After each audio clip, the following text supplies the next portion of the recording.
സൂര്യൻ എന്നാണ്. സൂര്യൻ. ഉമ്മ സൂര്യൻ തന്നെയല്ലേ? ഉമ്മയില്ലെങ്കിൽ നമുക്ക് ആ വാപ്പുണ്ടോ? ഉമ്മയില്ലെങ്കിൽ ജ്യേഷ്ഠാനുജന്മാരുണ്ടോ? ഇല്ല. എവിടെയാണ് അല്ലാഹു അത് പറഞ്ഞത്? യൂസുഫ് അലൈഹിസ്സലാം പിതാവായ യാക്കൂബ് നബിയോട് താൻ കണ്ട ഒരു സ്വപ്നം പറയുന്നത്. യാ അബതി ഇന്നി റഅയ്തു അഹദ അശറ കൗകബാ والشمس والقمر رأيتهم لي ساجدين يا أبتي എന്റെ പിതാവേ ഇന്നി റഅയ്തു അഹദ അശറ കൗകബാ ഞാൻ 11 നക്ഷത്രങ്ങളെ കണ്ടു. വശംസ വൽ ഖമർ ഞാൻ സൂര്യനെ കണ്ടു, ഞാൻ ചന്ദ്രനെ കണ്ടു. എന്തായിട്ട് കണ്ടു? റഅയ്തുഹും ലീ സാജിദീൻ എന്റെ മുമ്പിൽ സുജൂദ് ചെയ്യുന്നതായി ഞാൻ കണ്ടു. സുബ്ഹാനല്ലാഹ്. ഈ 11 നക്ഷത്രങ്ങൾ ബഹുമാനപ്പെട്ടവരുടെ സഹോദരന്മാരായിരുന്നു. ചന്ദ്രൻ വാപ്പയായിരുന്നു, സൂര്യനോ ഉമ്മയായിരുന്നു. ശരിയാണ്, ആ ഉമ്മ സൂര്യശോഭയോടെ എത്ര പ്രായമായാലും ഉമ്മ ഒരു തണലാണ്, സ്നേഹക്കാവാണ് ഉമ്മ, സഹനക്കടലാണ്. അതുകൊണ്ട് ഞാൻ സാന്ദർഭികമായി പറയുകയാണ്, ആ ഉമ്മയോടുള്ള സ്നേഹത്തിന്റെ ഭാഗമായി ഉമ്മയുടെ ഗർഭപാത്രത്തിലൂടെ ഉണ്ടായ എല്ലാ ബന്ധങ്ങളെയും നമ്മൾ വിലമതിക്കുന്നവരാകണം. അത് നമ്മുടെ മേൽ നിർബന്ധമാണ്. അതായത് ആ ബന്ധത്തിനാണ് അല്ലാഹു തആല റഹിം എന്ന് പറഞ്ഞിട്ടുള്ളത്. ഗർഭപാത്രത്തിന് അറബിയിൽ റഹിം എന്നാ പറയാ. കുടുംബ ബന്ധത്തിനും അല്ലാഹു റഹിം എന്നാ പറഞ്ഞിട്ടുള്ളത്. അർഹാം, സിലത്തുർ റഹിം എന്ന് പറയും, കുടുംബ ബന്ധം ചേർക്കുക എന്നുള്ളത്. മനസ്സിലായില്ല? ഏതാ കുടുംബ ബന്ധം? ജ്യേഷ്ഠനോടുള്ള ബന്ധം, അനുജനുമായിട്ട്. ഈ വിഷയത്തിൽ ഏറ്റവും കൂടുതൽ വേദനിക്ക ഉമ്മയായിരിക്കും. എന്തേ? അനുജൻ ഗൾഫിൽ പോയി, ജ്യേഷ്ഠനാണെങ്കിൽ കാര്യമായിട്ട് സൗകര്യമൊന്നുമില്ല, അവൻ ചെറിയൊരു കട നടത്തുന്നുണ്ട്, അല്ലെങ്കിൽ അവൻ ഓട്ടോ ഓടിച്ച് നടക്കുകയാണ്. അനുജൻ ഗൾഫിലൊക്കെ പോയി, എന്നിട്ട് വലിയ വകുപ്പൊക്കെ ഉണ്ടായി, അവൻ വലിയ വീടൊക്കെ വെച്ചു, കല്യാണമൊക്കെ കഴിച്ചു. ജ്യേഷ്ഠനെ വീട്ടിലേക്ക് വരുത്താൻ പോലും ഒരു മടി. എന്തെങ്കിലും അങ്ങോട്ടും ഇങ്ങോട്ടും പറഞ്ഞ് പിന്നെ അവരാകില്ല. അവരകന്നു കഴിഞ്ഞിട്ടുണ്ടെങ്കിൽ പിന്നെ അത് അടുപ്പിക്കാൻ ഭയങ്കര പാടായിരിക്കും. എത്ര അടുപ്പുണ്ടോ ആ അടുപ്പത്തിനനുസരിച്ചാണ് അകൽച്ചയുടെ അകലം കൂടുക എന്നുള്ളതാണ്. ബസ്സിൽ തല്ലുകൂടി 2 പേര്, ഒരു പ്രശ്നമല്ല. അത് കഴിഞ്ഞിട്ട് ഓൻ അവന്റെ പാട്ടേക്കും പോയി, അവൻ കാസർഗോട്ടേക്കും പോയി, നമ്മൾ ഇങ്ങോട്ട് കാഞ്ഞങ്ങാട്ടേക്കും പോയി. കാരണം നമ്മൾ വലിയ അടുപ്പില്ല. ആ കാണുന്ന സമയത്ത് വെറുതെ തല്ലുകൂടാതെ പോന്നാൽ, ഇടി കൂടാതെ പോയാൽ മോശമല്ല എന്നുള്ള നിലക്ക് ചെറുതായിട്ടൊരു ഇടി കൂടി, അത്ര ഉണ്ടാവുള്ളൂ. അതൊരു അകൽച്ച എന്നതിനെ പറ്റി പറയാൻ പറ്റില്ല. എന്നാ ബന്ധമുള്ളവരങ്ങനെയല്ല. ആ അകൽച്ച എന്ന് പറഞ്ഞാൽ അതൊരു ഭയങ്കര അകൽച്ചയായിരിക്കും. അല്ലാഹു കാക്കട്ടെ. ബറക്കത്ത് അങ്ങോട്ട് പോകും, വേറൊന്നുമില്ല, സമാധാനം അങ്ങോട്ട് പോകും. ഇപ്പൊ നമ്മളുടെയൊക്കെ നാട്ടിലുണ്ടാവുമല്ലോ പഴയ ആളുകള്, നാട്ടിലുണ്ടാവും ഒരു മൂത്ത കാരണവരുണ്ടാവും. ഈ കാരണവരുടെ പ്രത്യേകത എന്തായിരിക്കും? ആ കാരണവരായിരിക്കും വീട്ടിലെല്ലാ കാര്യങ്ങളും നടന്നത്. മൂത്ത ജ്യേഷ്ഠൻ ഒരു പിതൃതുല്യമായ ഒരു സ്ഥാനം ഒരുക്ക് നൽകും. എന്തേ കാര്യം? നമ്മൾ ഗൾഫിലൊക്കെ പോയ അങ്ങനത്തെ ആളുകൾ ഉണ്ടാവും. ഗൾഫിൽ എത്ര കൊല്ലായി? 30 കൊല്ലായി. എന്നിട്ട് വീടുണ്ടാക്കിയോ? വീടുണ്ടാക്കിയിട്ടില്ല, ഞാൻ തറവാട്ടിൽ തന്നെ താമസിക്കണത്. എന്നിട്ട് നിങ്ങൾ എന്താ ചെയ്തത്? ഞാൻ 3 പെങ്ങന്മാരെ കെട്ടിച്ച കഥ പറയും മൂപ്പര്. എന്നിട്ട് പറയും, അനുജനെ ഞാൻ പഠിപ്പിച്ചു, അവൻ എഞ്ചിനീയറൊക്കെ ആയി, ഇപ്പം ഗൾഫിൽ വന്നിട്ട് നമുക്ക് 1 ലക്ഷം രൂപ ശമ്പളം എന്നൊക്കെ പറയും. അതിന് കൂടാൻ സാധ്യതയുണ്ടെന്നൊക്കെ അഭിമാനത്തോടു കൂടെ പറയും. ഇയാളാണെങ്കിലോ, ഇയാള് 10-30 കൊല്ലം ഗൾഫിൽ അധ്വാനിച്ചിട്ടും ഇയാൾക്കൊരു വീടും ആയിട്ടില്ല, ഇയാളുടെ മക്കളോട്ട് പഠനം കഴിഞ്ഞിട്ടില്ല, ഒന്നിലേക്ക് എത്തിയിട്ടില്ല. പക്ഷെ ഇയാൾക്ക് യാതൊരു പ്രശ്നം ഉണ്ടാവില്ല. ദുന്യാവിലാണ് പ്രശ്നം ഉണ്ടാവില്ല. പ്രശ്നം ഉണ്ടാവും എപ്പോന്നറിയോ? ഇത് ഇയാളൊരു കടപ്പാടായി പറയുമ്പോ അവിടെ പേടി. ഞാൻ അവൻ എങ്ങനെയൊക്കെ നോക്കിയിട്ട് അവൻക്കൊന്നും ചെയ്തില്ലല്ലോ. എന്നിട്ടാണ് അടി തുടങ്ങുക. അപ്പോഴാണ് ഉമ്മ കണ്ണീരൊഴുക്കുക. പടച്ചോനെ, എങ്ങനെയൊക്കെ നടക്കുന്നുണ്ടോ എന്ന് എനിക്കറിയില്ല നമ്മുടെ നാടുകളിലൊന്നും. അല്ലാഹു നമ്മുടെ കൂട്ടുകാരെ കാത്തുരക്ഷിക്കട്ടെ. വലിയ ബേജാറാണ്. കുടുംബ ബന്ധം വിച്ഛേദിക്കുക എന്ന് പറഞ്ഞാൽ അതിന്റെ വേദന ജീവിച്ചാലും മരിച്ചാലും അനുഭവിക്കും. കാരണം ഒരു ഗർഭപാത്രത്തിൽ കിടന്നവരല്ലേ. ഹദീസ് ഇങ്ങനെയാണ്, ഇന്നല്ലാഹ ഖലഖൽ ഖൽഖ, അല്ലാഹു എല്ലാ സൃഷ്ടികളെയും പടച്ചു, ഹത്താ ഇദാ ഫറഗ മിൻഹും, അങ്ങനെ അതിൽ നിന്ന് അല്ലാഹു തആല വിരമിച്ചപ്പോൾ ഖാമത്തിർ റഹിമു, കുടുംബ ബന്ധം എഴുന്നേറ്റ് നിന്നു. എന്നിട്ട് ആ കുടുംബബന്ധം അള്ളാഹിനോട് പറഞ്ഞു, അള്ളാഹുവേ, ഞാൻ നിന്നോട് മുറിക്കുന്നതിനെ തൊട്ട് കാവൽ തേടാൻ.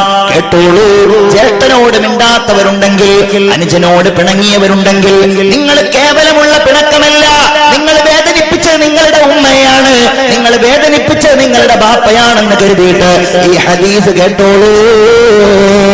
അള്ളാഹു പറഞ്ഞു, അല്ലയോ കുടുംബബന്ധമേ, നിനക്ക് തൃപ്തിയല്ലയോ?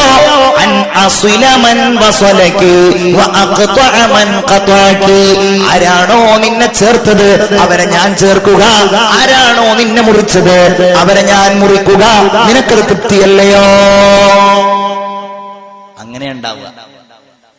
ഞാൻ നേരത്തെ പറഞ്ഞതുപോലെ അവരുമായിട്ടുള്ള ഈ ബന്ധത്തിന് സ്നേഹം സഹായം നൽകിയവന് പടച്ചോന്റെ ഭാഗത്ത് നിന്നുള്ള ആ ചേർക്കൽ ഇങ്ങനെ ഉണ്ടാവും. അങ്ങനെ വിചാരിക്കും, ഓ, ഞാനതെല്ലാം കൂടെ എടുത്തു വെച്ചിട്ട് കുറച്ച് ഭൂമി വാങ്ങിയിട്ടുണ്ടെങ്കിൽ എനിക്ക് അത് ലാഭമായിരുന്നല്ലോ. അങ്ങനെ ഉണ്ടാവില്ല. അതേ സമയത്ത് ആ ബന്ധം മുറിച്ചവന് നിഅമത്തും ഉണ്ടാവില്ല. അല്ലാഹുവിന്റെ ഹബീബ് മുഹമ്മദ് മുസ്തഫ സല്ലല്ലാഹു അലൈഹി വസല്ലം പറയുകയാണല്ലോ, മാ മിൻ ദംബിൻ അജ്ദർ. അത്ര വലിയ ഒരു പാപമില്ല എന്നുള്ളതാണ്. എത്ര നാടുകളിലാണ് നടക്കുന്നത് അറിയോ?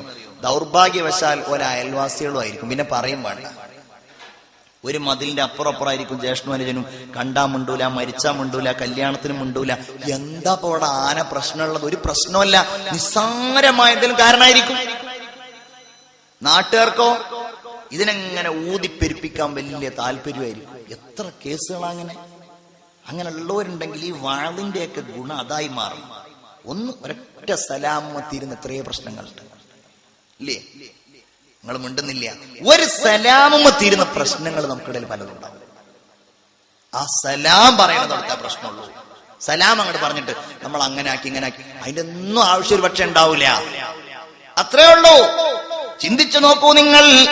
അല്ലാഹുവിന്റെ ഹബീബ് സല്ലല്ലാഹു അലൈഹി വസല്ലം പറയാണ്, അല്ലാഹു ദുനിയാവിൽ നിന്ന് തന്നെ വേഗത്തിൽ ശിക്ഷ നൽകാൻ കാരണമായ ഏറ്റവും വലിയ പാപങ്ങളിൽ പ്രധാനപ്പെട്ടതാ ഖാതിഉ റഹിം, കുടുംബ ബന്ധത്തെ വിച്ഛേദിക്കുന്നയാൾ. അപ്പൊ എന്തേ കാരണം? അത് നമ്മുടെ ഉമ്മയെ വേദനിപ്പിക്കുന്ന സ്വഭാവം കൊണ്ടുണ്ടായതുകൊണ്ടാണ്. ഉണ്ടാവരുത്. ഇന്ന് ഖിയാമത്ത് നാളിന്റെ അടയാളം വിദ്യാഭ്യാസമുള്ളവരിൽ നിന്നും പണമുള്ളവരിൽ നിന്നും നമ്മൾ കണ്ടുകൊണ്ടിരിക്കുകയാണ്. പക്ഷെ ഞാൻ കണ്ടിട്ടുണ്ടോ, ഉമ്മയെ വല്ലാതെ സ്നേഹിക്കുന്ന ഒരുപാട് മക്കളെ കാണുമ്പോ ഞാൻ അത്ഭുതപ്പെട്ടിട്ടുണ്ട്. ഞാൻ കണ്ടിട്ടുണ്ട് അങ്ങനെ. എന്തുമ്മയോട് ചോദിച്ചു ചെയ്യാം, എല്ലാം ഉമ്മാന്റെ പൊരുത്തം അല്ലേ? ഇന്ന് ഭാര്യ പറയാണ്, നിങ്ങളുടെ ആ തള്ളയുടെ കൂടെ നിൽക്കാൻ വയ്യ, അത് കാരണത്താൽ വാടക വീട്, അത് കാരണത്താൽ വേറെ വീട്. ബർക്കത്തുണ്ടാവില്ല.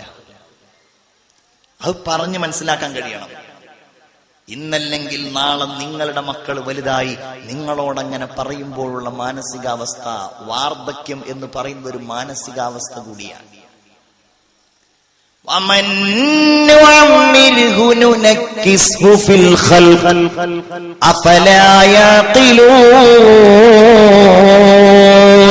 അല്ലാഹു പ്രായം നൽകിക്കഴിഞ്ഞാൽ പിന്നെ കീഴ്മേൽ മറിക്കൂന്നാണ്.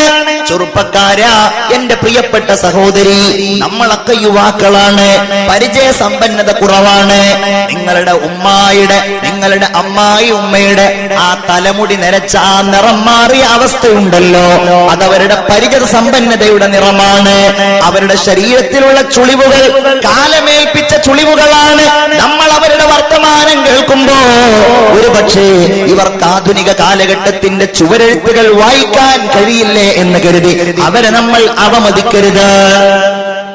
വലിയ ബേജാറാണ്.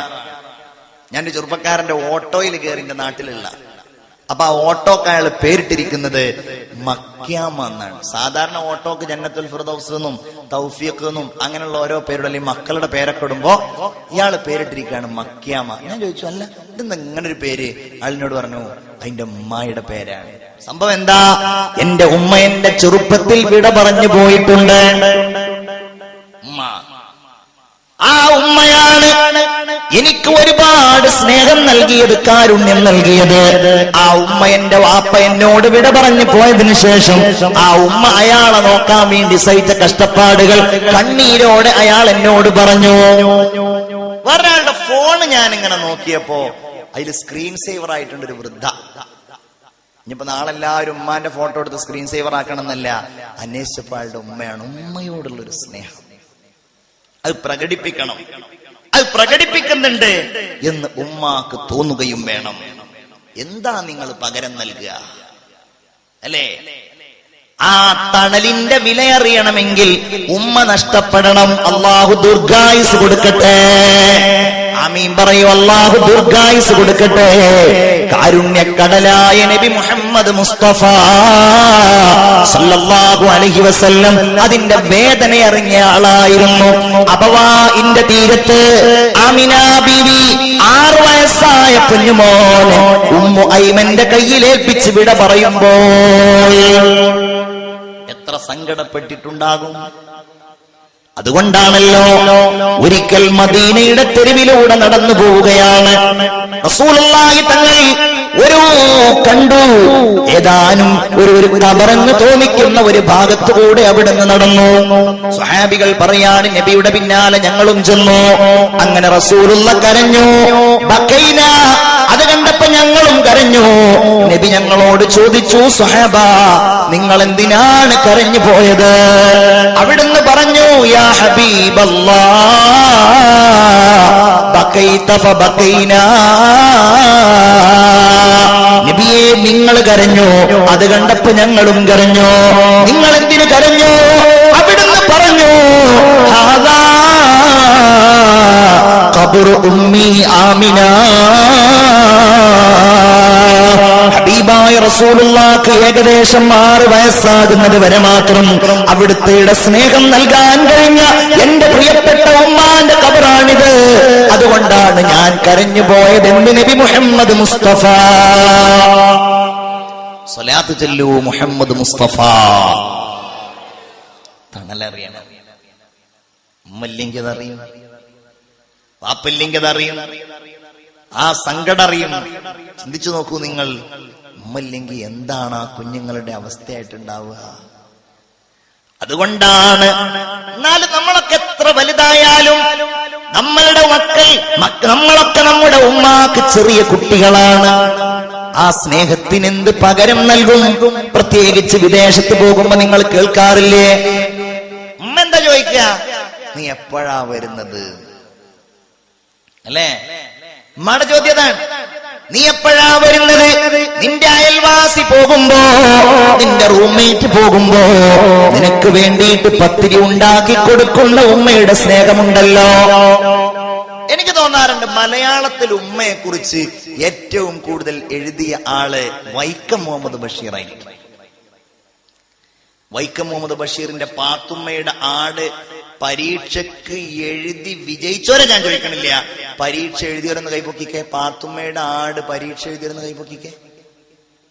ഒരാളെ പാത്തുമ്മയുടെ ആട് പരീക്ഷക്ക് എഴുതിയിട്ടുള്ളൂ, 2 ആളായി. ഉണ്ട്, ഇഷ്ടം പോലെ ആൾക്കാരുണ്ട്, എന്നാലും കുറവാട്ടോ. ഒക്കെ ഇംഗ്ലീഷ് മീഡിയം തോന്നുന്നുണ്ട് അല്ലേ? അതോ 10 എത്തര് ജൈനമ്പന്നെ വിസ വന്ന് പോകലാണോ? അള്ളാഹു സലാമത്താക്കുമാറാവട്ടെ. പാത്തുമ്മയുടെ ആട് ഇപ്പൊ ഉണ്ടോ? ഇപ്പൊ 10ലുണ്ടോ? അത്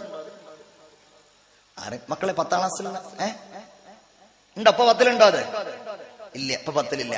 പാത്തുമ്മയുടെ ആടിലാണ് ഉമ്മയെ കുറിച്ച് രസകരമായിട്ട് ബഷീർ എഴുതിയിട്ടുള്ളത്. ബഷീർ ഇങ്ങനെ എഴുതുന്നുണ്ട്. ഒരിക്കൽ ബഷീർ ഇങ്ങനെ ഒരിക്കൽ വീട്ടിലിങ്ങനെ ഇരിക്കുന്ന സമയത്ത് ഉമ്മ ഇങ്ങനെ വന്നു, മോനെ ഒരു 5 രൂപ വേണം. അപ്പൊ ബഷീർ വേഗം 5 രൂപ എടുത്തു കൊടുത്തു. ഉമ്മ കരഞ്ഞു. അപ്പൊ ബഷീർ കരുതി 5 രൂപ ഞാൻ കൊടുത്തതിന്റെ സന്തോഷം കൊണ്ട് കരയാണ്. ഉമ്മ എന്തിനാ കരയുന്നത്? എടാ നിന്നോട് എനിക്ക് 10 രൂപ ചോദിക്കാൻ പറ്റിയില്ലല്ലോ, അത് ചോദിച്ചാൽ നീ എനിക്ക് അത് തരുമായിരുന്നല്ലോ എന്ന് പറഞ്ഞിട്ട് ഉമ്മ കരഞ്ഞു എന്നാണ് ബഷീർ പറയുന്നത്. പക്ഷേ ആ ഉമ്മയുടെ സ്നേഹം ബഷീർ ഇങ്ങനെ പറയുമ്പോ നമ്മുടെ കണ്ണ് നിറഞ്ഞു പോകും. ബഷീറിന്റെ ഒരു പുസ്തകമാണ് ഓർമ്മക്കുറിപ്പ്. അതിൽ ആദ്യത്തെ കഥ അമ്മ. ബഷീർ കഥാകാരനാണല്ലോ. ഉമ്മയെ കുറിച്ച് എഴുതിയിരിക്കുകയാണ്. അപ്പൊ അദ്ദേഹം നാട്ടിൽ നിന്ന് വൈക്കത്ത് നിന്ന് ഓരോ ലേഖനങ്ങളും മറ്റുമൊക്കെ എഴുതി ഉപ്പു സത്യാഗ്രഹത്തിലൊക്കെ പങ്കെടുത്ത് ഇങ്ങനെ കിറ്റ് ഇന്ത്യയിലൊക്കെ പങ്കെടുത്തിട്ട് ഇങ്ങനെ പോവാണ്. പോയിട്ട് അയാളെ പുറത്ത് കണ്ടിട്ടുണ്ടെങ്കിൽ പോലീസുകാർ പിടിക്കും എന്നുള്ളത് കൊണ്ട് മൂപ്പര് ഹിമാലയത്തിലും വേറെ ഓരോ നാടുകളിലൊക്കെ ഇങ്ങനെ കറങ്ങി നടക്കുകയാണ്. അതിനിടയിൽ അതിന്റെ ആദ്യത്തെ വരി ഇങ്ങനെയാണ്: ദൂരെ ഏതോ ദേശത്ത് കഴിയുന്ന മകന് അമ്മ എഴുതുകയാണ്, മകനെ ഞങ്ങൾക്ക് നിന്നെ ഒന്ന് കാണണം. അക്ഷരവടിവില്ല, വ്യാകരണമില്ല, എന്നാലും മകൻ കാണാനുള്ള അമ്മയുടെ മോഹം ആ വരികളിൽ ഉണ്ടായിരുന്നു. അങ്ങനെ അവസാനം ബഷീർ തീരുമാനിക്കുകയാണ് എങ്ങനെയെങ്കിലും ഉമ്മയെ പോയിട്ടൊന്ന് കാണണം. ആരും കാണാതെ രാത്രി 3 മണിക്ക് ബഷീർ വൈക്കത്തെത്തി. അവിടെ നിന്ന് 7 നാഴിക അപ്പുറത്തുള്ള തലയോല പറമ്പിലേക്ക് ബഷീർ നടന്നു. അങ്ങനെ നടന്ന് ബഷീർ തലയോല പറമ്പിലെത്തി. ഇരുട്ടാണ്. അങ്ങനെ എത്തി, വീടിന്റെ പറമ്പിലെത്തി. വീടിന്റെ അടുക്കളയുടെ ഭാഗത്തേക്ക് പോയപ്പോ വാതിൽ പഴുതിലൂടെ ബഷീർ കാണുകയാണ്, വിളക്കും കത്തിച്ചു വെച്ച് ചോറും വിളമ്പി വെച്ച് ഉമ്മ കാത്തിരിക്കുന്നു. ബഷീർ വാതിലിൽ മുട്ടി. ഉമ്മ വാതിൽ തുറന്നു. വെള്ളം കൊടുത്തു പറഞ്ഞു, മോനെ കൈ കഴുക്. മകൻ കൈ കഴുകി. ചോറിങ്ങനെ കഴിക്കുമ്പോ ഉമ്മയോട് ബഷീർ ചോദിച്ചു, ഉമ്മ, ഞാൻ ഇന്ന് വരുമെന്ന് എങ്ങനെയാ നിങ്ങൾ അറിഞ്ഞത്? മോനെ, ഞാൻ ഇന്ന് വരുമെന്ന് കരുതിയിട്ട് ഓരോ ദിവസവും ഇതുപോലെ ഭക്ഷണം വിളമ്പി വെച്ച് നിനക്ക് ഞാൻ കാത്തിരിക്കാറുണ്ട്. ചിന്തിച്ചു നോക്കൂ, അനുഭവമാണ്. ദാറുൽ ഹുദയിൽ ഞാൻ പോകുന്നത് 10ാമത്തെ വയസ്സിലാണ്. അങ്ങനെ 12 കൊല്ലം ദാറുൽ ഹുദയിൽ നിങ്ങളുടെ പരിസരത്തുണ്ടല്ലോ, മലബാർ ചട്ടഞ്ചാലുണ്ടല്ലോ, ദാറുൽ ഹുദയുടെ സ്ഥാപനങ്ങളായ ബഹുമാനപ്പെട്ട മാലിക് ദീനാർ കോളേജ് ഉണ്ടല്ലോ. എന്നതുപോലെ ദാറുൽ ഹുദയിൽ ഞങ്ങൾ പോകുന്നത് 12 കൊല്ലം അവിടെ പഠിച്ചു. ഇടക്കിടക്ക് ഉമ്മയുടെ അടുക്കൽ വന്ന് പറയും, ഉമ്മ ഞാൻ പോരാണ്. പക്ഷേ ഉമ്മ ഒരിക്കലും സമ്മതിക്കാറില്ല. ഓരോ മാസം ഞാൻ ലീവിന് വരുമ്പോഴും എന്റെ ഉമ്മ എനിക്ക് വേണ്ടി വെള്ളമൊലിച്ച ഒരു മിഠായി തരും, ഉറുമ്പരിച്ച ഒരു ഹലുവയുടെ കഷ്ണം തരും. വീട്ടിലേതെങ്കിലും വിരുന്നുകാര് വരുമ്പോ അത് ഉമ്മ നമുക്ക് വേണ്ടി എടുത്തു വെച്ചതാണ്. അതാണ് ഉമ്മയുടെ സ്നേഹം.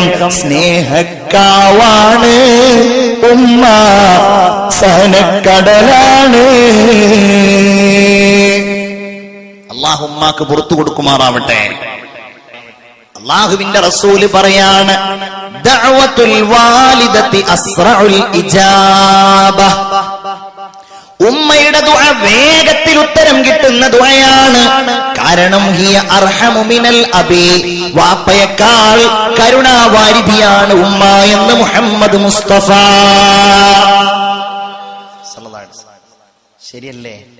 നിങ്ങളാണോ നിങ്ങളുടെ ഭാര്യയാണോ നിങ്ങളുടെ മക്കളോട് വലിയ കാരുണ്യം കാണിക്കുക? ചിന്തിച്ചു നോക്കൂ. ഉദാഹരണം, ഒരു ജ്യേഷ്ഠനും ഒരു അനുജനും ഉണ്ട്. അനുജൻ ഗൾഫിലൊക്കെ പോയി അത്യാവശ്യം സൗകര്യമുണ്ട്. അപ്പൊ പറഞ്ഞ എല്ലാ ഉദാഹരണങ്ങളിലും അനുജൻ ഗൾഫിൽ പോയിട്ടാണ് ഉഷാറായി തോന്നുന്നുണ്ട്. ഏതായാലും അനുജൻ ഗൾഫിലൊക്കെ പോയിട്ട് വളരെ ഉഷാറായി. ജ്യേഷ്ഠ ഇവിടെ ഇങ്ങനെ നടക്കുകയാണ്. വിസക്ക് 1-2 കൊടുത്തു നോക്കി, എവിടെയും ശരിയായില്ല. വീട്ടിലേക്ക് ഇങ്ങനെ കയറി വരുമ്പോ ഉണ്ടാവും വാപ്പ അവിടെ ഇങ്ങനെ ഇരിക്കുന്നു. അപ്പൊ ഇങ്ങനെ കയറി വരുമ്പോ കടയിൽ കച്ചവടമൊക്കെ നടക്കുന്നില്ലേ? അപ്പൊ കളിയൊക്കെയാണ്. കാരണം കടയിലൊക്കെ ഉച്ചവരെ ഇങ്ങനെ നടന്ന് ചോറ് വയ്ക്കാൻ വേണ്ടി വീട്ടിലേക്ക് ഇങ്ങനെ വരികയാണ്. അങ്ങനെ ചെയ്യണോനെ മണ്ടക്കൊന്ന് കൊടുക്കണം, അത് വേറെ കാര്യം. അങ്ങനെ അങ്ങോട്ട് ചീത്തോടോ, ഇങ്ങനെ നടന്നോ. ഇവിടേക്ക് എങ്ങനെ ഭാഷ എനിക്കറിയില്ല, ഞങ്ങളുടെയൊക്കെ നാട്ടിലുള്ള ഭാഷയാണ്. ഇങ്ങനെ നടന്നോ, എന്താടാ നീ ഇങ്ങനെ നടന്നിട്ട്? നിന്റെ അനുജൻ കണ്ടോ പോയിട്ട് എന്തൊക്കെയാണ് അവന് കഴിഞ്ഞ മാസം 5000 രൂപ അയച്ചെന്ന്. വാപ്പാക്ക് ഇനി വല്ലതും വേണമെങ്കിൽ വീണ്ടും എന്നോട് പറയാൻ പറഞ്ഞിരിക്കുകയാണ്. നീ ഇതുവരെ എനിക്കൊരു 10 രൂപ തന്നിട്ടുണ്ടോ? ചീത്ത അങ്ങോട്ട് പറഞ്ഞ് അവനെ ഒലുമ്പുക എന്ന് പറയും. ആകെ അവനെ അങ്ങോട്ട് വേദനിപ്പിച്ച് ഇവൻ കരയണോ കരയണ്ടേ അഭിപ്രായ വ്യത്യാസത്തിലിരുന്നു. ഏതായാലും ഉമ്മ ചോറോടെ വിളമ്പി വെച്ചിട്ടുണ്ട്. ഇങ്ങനെ വിളമ്പി അതിങ്ങനെ കഴിക്കുമ്പോണ്ടാവും ഉമ്മ ഇങ്ങനെ നോക്കുന്നു. ഇവൻ കരയുന്നുണ്ടോ? എന്നിട്ട് ഇടക്ക് പറയും, ഉമ്മ സാരല്ലടാ, വാപ്പ സങ്കടം കൊണ്ട് പറഞ്ഞതല്ലേ എന്ന്. നമ്മൾ കരയണത് ഉമ്മാക്ക് സങ്കടമാണ്. ഉമ്മ കരയണതോ നമുക്കൊട്ട് സങ്കടമല്ല. ഉമ്മാന്റെ കണ്ണീര് നമ്മൾ കാരണത്താൽ വീണാൽ ഗുണം ഉണ്ടാവില്ല. ഉമ്മ കാരുണ്യവതിയാണ്. ഹിയ അർഹമു മിനൽ അബീ,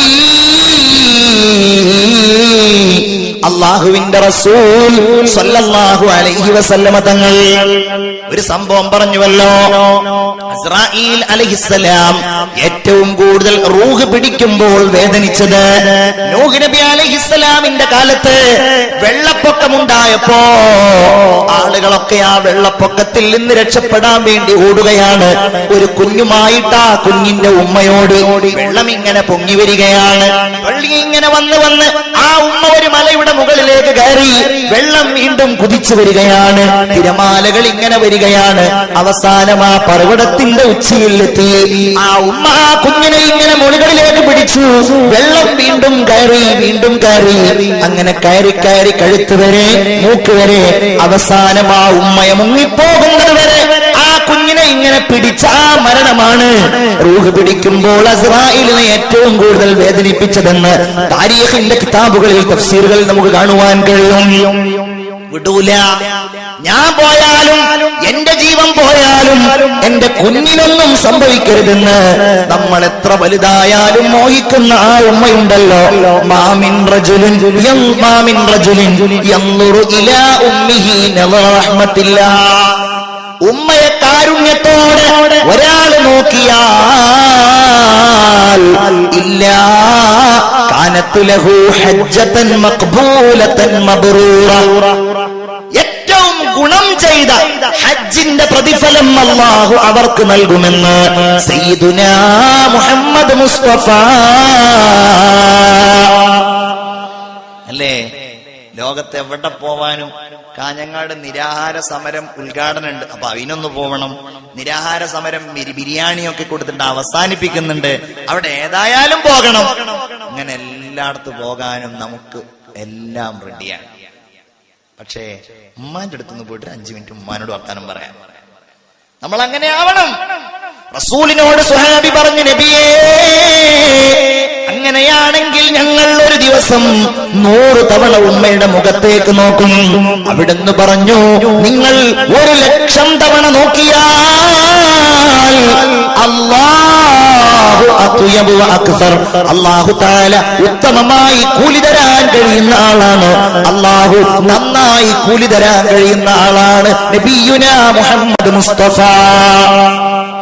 സ്ക്രീനിൽ കൺപ്രസംഗം കാണുന്ന പ്രിയപ്പെട്ട ഉമ്മമാരോടും കൂടിയാ ഞാൻ പറയുന്നത്.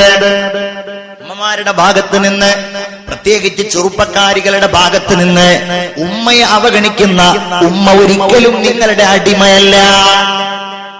അങ്ങനെ വിചാരിക്കണ കുറെ ആൾക്കാരുണ്ട്. ഖിയാമത്തിന്റെ അടയാളാ അന്തലിദൽ അമതു റബ്ബതഹാ. അടിമ യജമാനന്, അടിമ സ്ത്രീ യജമാനനെ പ്രസവിക്കുക. ഉമ്മയെ കേവലം അടിമയെ പോലെ കാണുക. ഭാര്യയുടെ ഉമ്മയും കാണാൻ പാടില്ല, അവനവന്റെ ഉമ്മയും കാണാൻ പാടില്ല. ഉമ്മാർക്കൊരു സ്വഭാവമുണ്ട്, മരുമക്കളെ വലിയ ഇഷ്ടപ്പെടുന്ന ഉമ്മമാരുണ്ടാവും.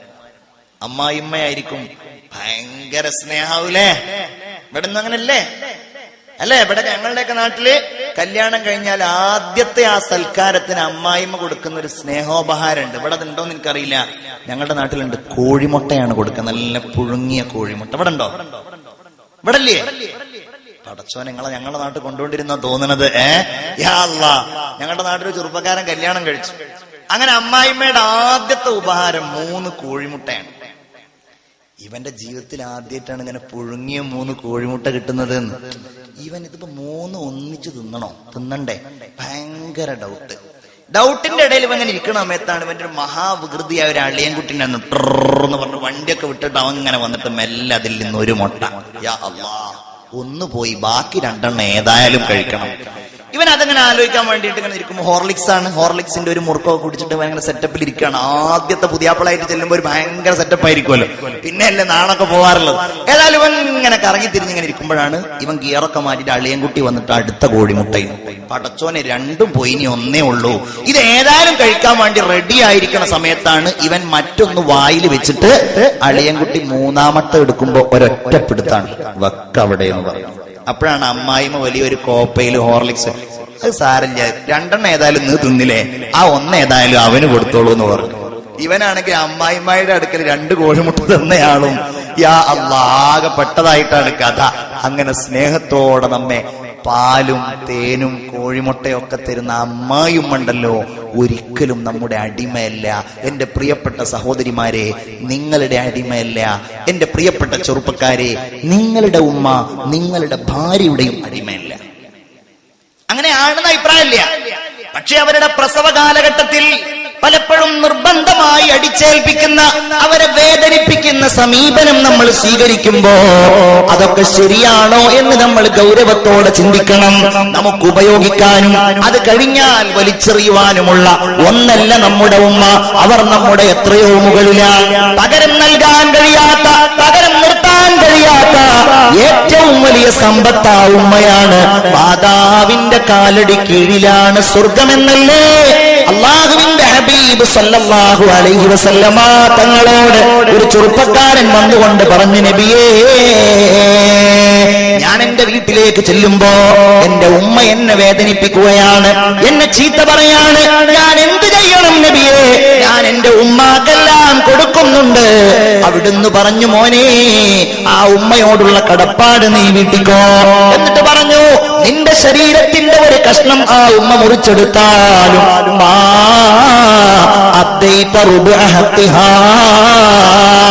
ഉമ്മയോടുള്ള കടപ്പാടിന്റെ 4/1 പോലും വീട്ടിയാളല്ല നീ. എന്നിട്ട് പറഞ്ഞു, മോനെ, അമാ അലിംത, നിനക്കറിയില്ലേ, അന്നൽ ജന്നത തഹത അഖ്ദാമിൽ ഉമ്മഹാത്, മാതാവിന്റെ കാലടി കീഴിലാണ് സ്വർഗമെന്ന കാര്യം നിനക്കറിയില്ലേ മോനെ? നബിയുനാ മുഹമ്മദ് മുസ്തഫ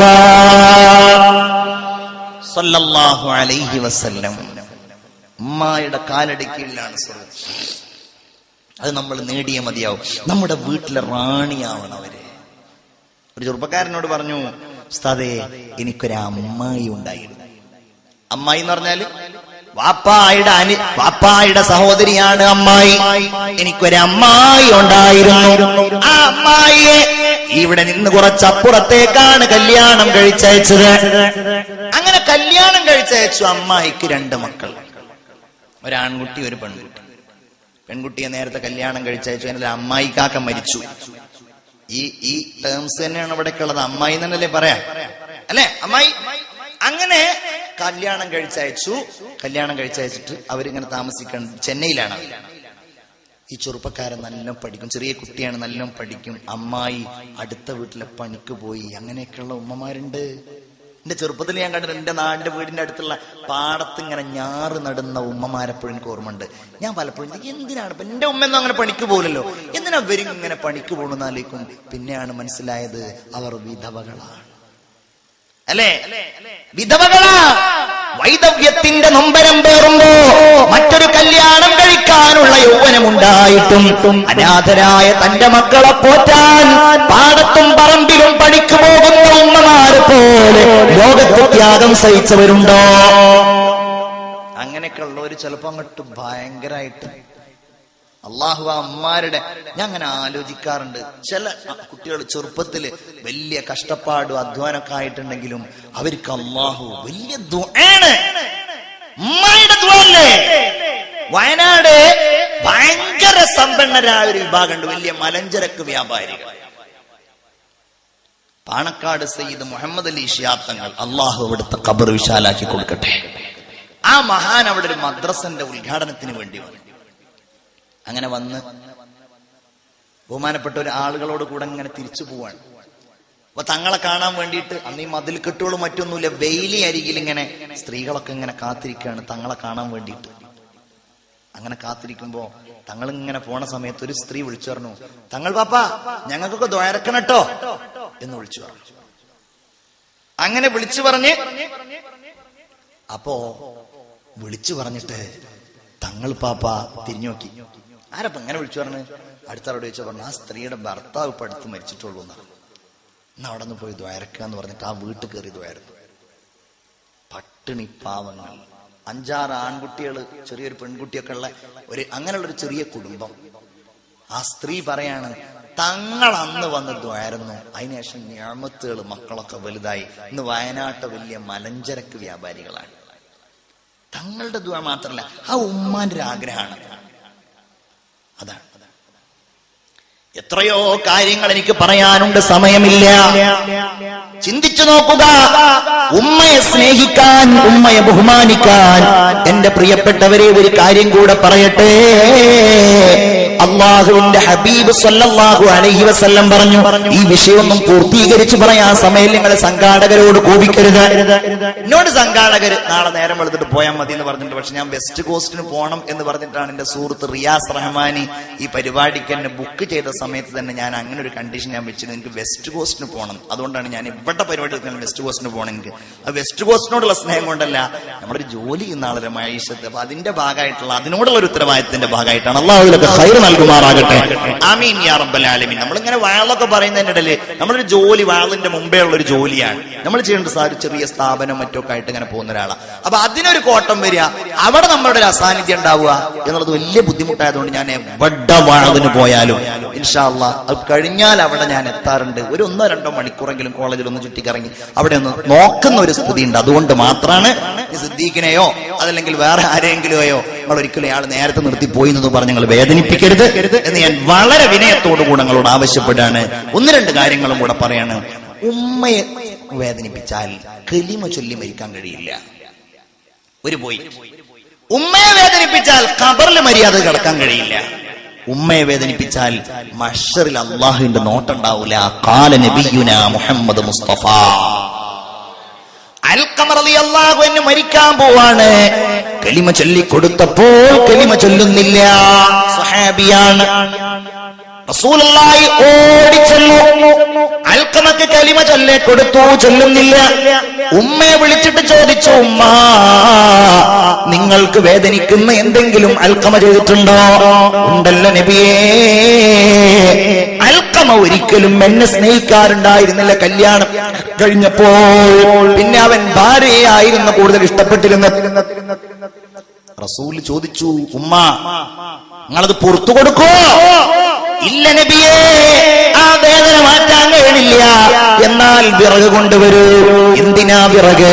അവിടെന്ന് പറഞ്ഞു, അത് അൽഖമയെ കരിക്കുവാനാണ്. വേണ്ട നബിയെ, എന്റെ മോനൊന്നും ചെയ്യല്ലേ, ഞാനവന് പുറത്തു കൊടുത്തിരിക്കുന്നു എന്ന് പറഞ്ഞ് ഉമ്മ അള്ളാഹുവിന്റെ റസൂലിനോട് സംസാരിച്ചപ്പോ അൽഖമ റളിയല്ലാഹു അൻഹുവിന്റെ അടുക്കൽ പോയി കലിമ ചൊല്ലി അദ്ദേഹം വഫാത്തായി. എന്നിട്ട് വഫാത്തായി റസൂലുള്ളാഹി പറഞ്ഞു, ഖബറടക്കം ചെയ്യുമ്പോ ആരെങ്കിലും സ്വന്തം ഭാര്യയെ, മാതാവിനെ അവഗണിക്കുന്ന രീതിയിൽ സ്നേഹിച്ചാൽ, ഉമ്മാക്ക് പ്രാധാന്യം നൽകാതിരുന്നാൽ അല്ലാഹുവിന്റെ റസൂല് പറയാണ്, ഫഅലൈഹി ലഅനത്തുല്ലാഹ്, അല്ലാഹുവിന്റെ ശാപം അവനുണ്ടാകുന്നതാണ്. ഹബീബായ റസൂലുള്ളാഹി സ്വല്ലല്ലാഹു അലൈഹി വസല്ലം പറയാണ്, ഇദാ ദുഫിന അഖ്വാലിദൈഹി, മാതാപിതാക്കളെ ബഹുമാനിക്കാതെ അവനെ വേദനിപ്പിക്കുന്ന ആൾ, അയാൾ ഖബറടക്കം ചെയ്യപ്പെട്ടാൽ അസ്റഹുൽ ഖബറു, ഖബർ അയാളെ ഞെരുക്കി കളയുന്നതാണ്. ഹബീബായ റസൂലുള്ളാഹി പറയുന്നു, ഖിയാമത്ത് നാളിൽ മഹ്ശറാവൻ സഭയിൽ കാരുണ്യവാനായ അല്ലാഹു തആല ഒരിക്കലും നോക്കാത്ത ഒരു വിഭാഗം ഉണ്ടെങ്കിൽ അതാരാന്നറിയോ? വൽ ആഖുലി വാലിദൈ, മാതാവിനെയും പിതാവിനെയും നിസ്സാരമാക്കുന്നയാളാണ്, അവരെ അവഗണിക്കുന്ന ആളാണ്. അള്ളാഹു കാത്തുരക്ഷിക്കട്ടെ. നമ്മൾ അവരെ സ്നേഹിക്കുക, അവരുടെ ആഗ്രഹങ്ങൾ പൂവണിയിച്ചു കൊടുക്കുക. അവർ പറയുന്നു, എടാ എനിക്ക് വേദനിക്കുന്നുണ്ട്, ആ വേദനയ്ക്ക് നമ്മൾ പരിഹാരം തേടുക. ആ സ്നേഹത്തിന് നമ്മൾ സ്നേഹത്തോടെ ചികിത്സിക്കുക. അത് സാരില്ല എന്ന് പറയല്ല. അവര് പറയാണ്, എനിക്കൊന്ന് ഹജ്ജിന് പോകണം, എനിക്കൊന്ന് ഉംറക്ക് പോകണം, അതിന് നമ്മൾ ആഗ്രഹിക്കുക, നമ്മൾ അതിനു വേണ്ടി അധ്വാനിക്കുക. അവരെ വേദനിപ്പിക്കല്ല ചെയ്യേണ്ടത്, അവരെ സ്നേഹിക്കുക, അവരെ സ്നേഹത്തോടെ കൈകാര്യം ചെയ്യുക. ആ സ്നേഹത്തിലായി അവരുടെ പൊരുത്തം കിട്ടിക്കഴിഞ്ഞാലോ അതിനേക്കാൾ അപ്പുറം മറ്റെന്താണ്? എല്ലാ പുരോഗതിയുടെയും കാരണം അവരുടെ പൊരുത്താണ്, അവരുടെ ദുആയാണ്. ഞാൻ അവസാനിപ്പിക്കുന്നു, സമയമില്ലാത്തതിനാൽ ഞാൻ അവസാനിപ്പിക്കുകയാണ്. എന്റെ പ്രിയപ്പെട്ട മുഅ്മിനീങ്ങളെ, അതുകൊണ്ട് നിങ്ങൾ ഉമ്മയെ വേദനിപ്പിക്കാതിരിക്കുക, ഉപ്പയെ വേദനിപ്പിക്കാതിരിക്കുക. തന്നെയല്ല, അവര് മരിച്ചു കഴിഞ്ഞാലോ അവർക്ക് വേണ്ടി സ്വതക്ക ചെയ്യാം. ജീവിച്ചിരിക്കുമ്പോൾ സ്വതക്ക ചെയ്യാം, മരിച്ചു പോയാലും സ്വതക്ക ചെയ്യാം.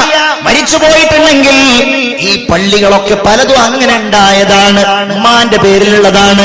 ഈ പരിസരങ്ങളിലുള്ള ഖബറിൽ കിടക്കുന്ന ആ ഉമ്മമാരും ബാപ്പമാരും അല്ലാഹ് എന്റെ മകൻ എനിക്ക് വേണ്ടി ഒന്ന് സ്വതക്ക ചെയ്തെങ്കിൽ എന്ന് ദുആ ചെയ്യുന്ന, എന്ന് ചിന്തിക്കുന്ന അവസ്ഥയിലാണ്.